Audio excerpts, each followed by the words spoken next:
What is up, everybody? Welcome back to the channel, and today I got such a good video for you guys. Today we're gonna be going whoa. That is not the right video. I got a little ahead of myself. That's gonna be the next video, so make sure you stay tuned for that one. Let's get into the right content.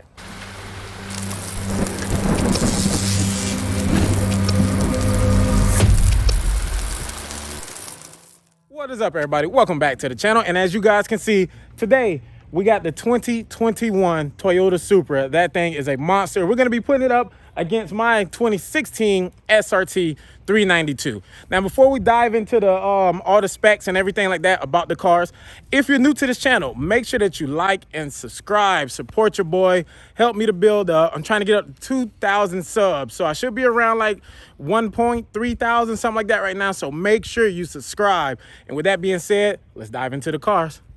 All right, guys, so what we're gonna do is we're gonna start off, we're gonna be talking about the Supra. If you go back, I've actually already did like a really in-depth video on this Supra here. This car is fantastic. Toyota did a really good job with it, and it is fast, guys. I'm talking next level kind of fast. So the comparison between these two cars, first off, I gotta say, you can just tell by looking at the cars, huge difference in size and in weight. So my car comes in at about 4,300 pounds. The Supra comes in at about 3,300 pounds, give or take, just depending on which spec you end up going with. But this one here is about 1,000 pounds lighter than my car. So it's gonna be super interesting to see what my car can do at 1,000 pounds heavier. So let me give you the rundown. I'm gonna give you 3 cons for each car, 3 advantages that each car has against the other one. So we're gonna start off with the Supra. With the Supra, I've already said it. So the very first advantage is it's 1,000 pounds lighter. That's gonna be really hard for me to overcome. Super light, super dynamic. This car is made for this. So that's number 1. Number 2 is he is the automatic. He has an automatic 8-speed, and this thing shifts hard, it shifts fast, it shifts precise. Like the car, it's ridiculous. My car, on the other hand, is a 6-speed, so I'll be doing all the shifting myself. And like I said, the Supra, we're just gonna have it in auto, and we're gonna put it in sport mode, and we're just gonna punch it, and we're gonna see what the car is able to do. The third advantage that this car is gonna have is it is turbocharged. Although it is a smaller engine, he has the 6-cylinder, but it is boosted. He is running with a turbo, which helps it spool up. Its top end is crazy fast.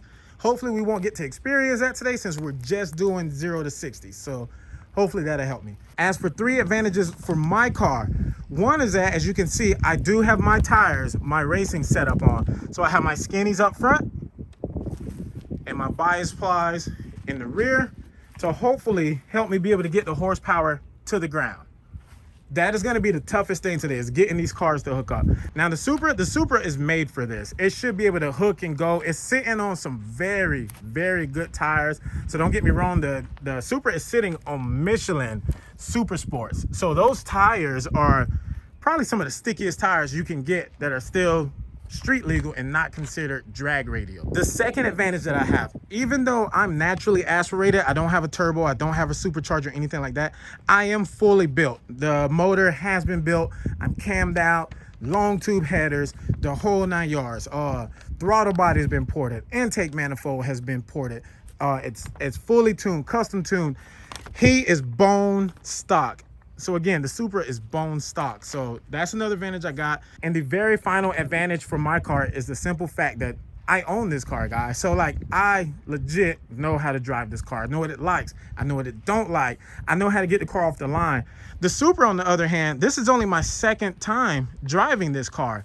So if I was to go and get the owner of this car and let him do this racing himself, he would have much faster times than me. So that's one of the advantages that I'll have in my car, is that I know the car, I don't know the Supra. But that's enough talking, guys. Let's get ready. Let's get these cars. Let's get them down to Mexico and see what these things can do 0 to 60. All right, so guys, we're gonna start off in the Supra. That's the car we're in now. But before we get things going, I just want to give you my my initial driving impressions. And they are that this car is quick. I mean, my car is fast. This car is fast, but this car also has the quickness to it. I think it's a combination with the really sticky tires and the lightweight, and then the fact that when that turbo kicks in and it starts spooling, the car just pulls and pulls and pulls. So It's gonna be really, really tough to beat this car in the 0 to 60, but we'll give it a shot. So one thing with this car that really caught me off guard, I knew nothing about it, was the fact that this car actually, when you stop at like a stop sign or a red light or whatnot, the car actually shuts off. And whenever you're ready to go again, it fires right back up and you're up and going. I didn't know that. I'm in the manual, that's all I drive. So when a car shuts off in the manual, you did something wrong. So I actually took this car back to the owner. I was like, hey, listen, I didn't break your car. I promise you, I didn't break it. But something's wrong. Every time that I stop, it shuts off on me. I don't know. What you just said is one of the most insanely idiotic things I have ever heard. At no point in your rambling, incoherent response were you even close to anything that could be considered a rational thought. Everyone in this room is now dumber for having listened to it. And so he laughed at me, and he was just like, nah, he explained it to me, so he showed me how it goes. Yes, I know I sound dumb, but I guarantee you there's more people out there that did not know that some cars just shut off every single time you stop. It's a feature, you can turn it off. He showed me how, but I just thought that was a funny story. Figured I'd share it with you guys. All right, guys, so here we are. Sport mode is on. We're gonna do 3 really quick 0 to 60 runs and average them up to see what we can get. So here we go.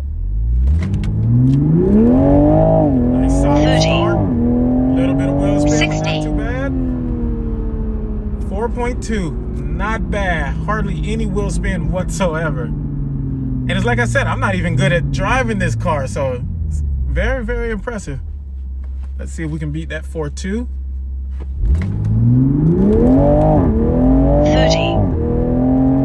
30. 60. That one was solid as well. I don't think it was as good as the first one. 4.1, actually even better. Very nice. Yep, it's gonna be hard to beat this car. All right, last one. Let's see what we can get. Come on, come on, come on. Let's go. That one felt 30. 60. All right, that was back up at a 4.2. So I'm gonna get those numbers averaged up and see exactly what we ran. And now it's time to go get the SRT 392. Get back out here on these same roads in Mexico, and let's see if we can top these times.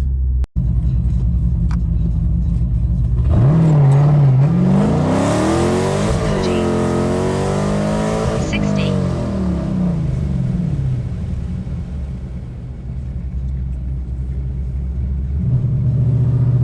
All right, guys, we are now back from Mexico, and it is bright out here.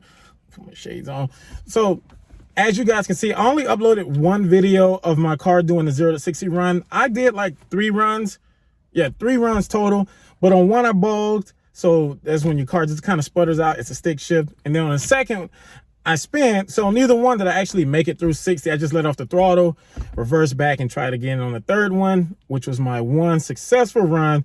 I ran that 4.2. And to me, I was actually pretty shocked that the car did a 4.2. I'm happy with those results, because for you guys that have these high horsepower cars, you all know it is not easy to run a 4.2 in the streets in a manual in a cammed car.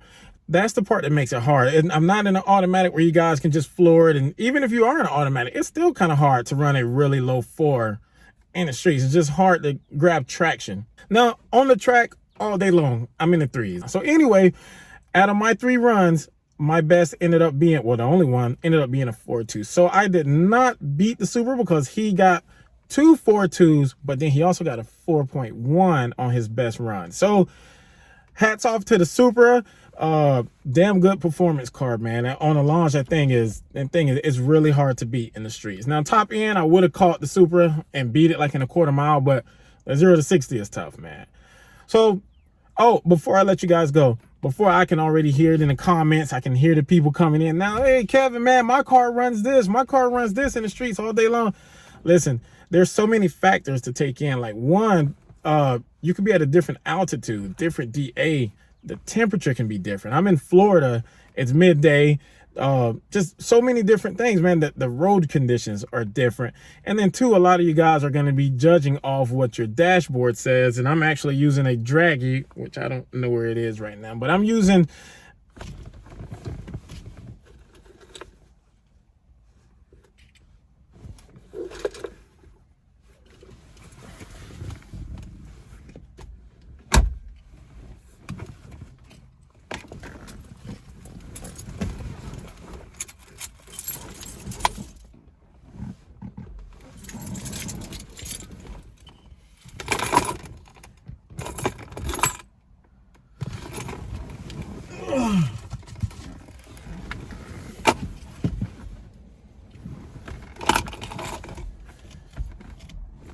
but I'm actually using a draggy, which is this little device right here.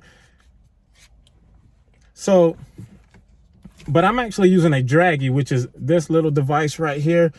And what it does is it runs off satellite, so it is precise. So if you're looking at your numbers from your dashboard in your Mopar, where it tells you your 0 to 60 and quarter mile and stuff, that stuff is not accurate. It doesn't account for rollout and wheel spin. A lot of you guys that are running these super low times, especially on 245s and stuff like that, it's just wheel spin, guys. So it might say you ran for example, I'm going to drop this on now. So the draggy said that I ran a 4.2, but if you look here, my car says I just ran a 3.7. So huge difference. You can see the 3.1 down there as well, which I'm pretty sure was just wheel span from God knows when. So anyway, with that being said, to each his own, but thank you guys for checking out the channel. And as you saw at the beginning of this video, yes, I am bringing a TRX onto the channel. That's right. That is right. The truck is absolutely insane. This should be my next video. I've already started recording it. So by the time you guys actually see this video, the Supra is gone. The Supra is no more. The owner got rid of it and got the TRX truck. So we definitely got to put that up against this car too, but not just in a time comparison. We're actually going to race neck and neck, probably down at the track. So make sure you stay tuned. Hit that subscribe button if you're interested in seeing that. This car raced that $100,000 Ram truck that has a Hellcat engine in it running 702 horsepower. It's absolutely insane. I drove it and it's just insane. But until then, guys, peace.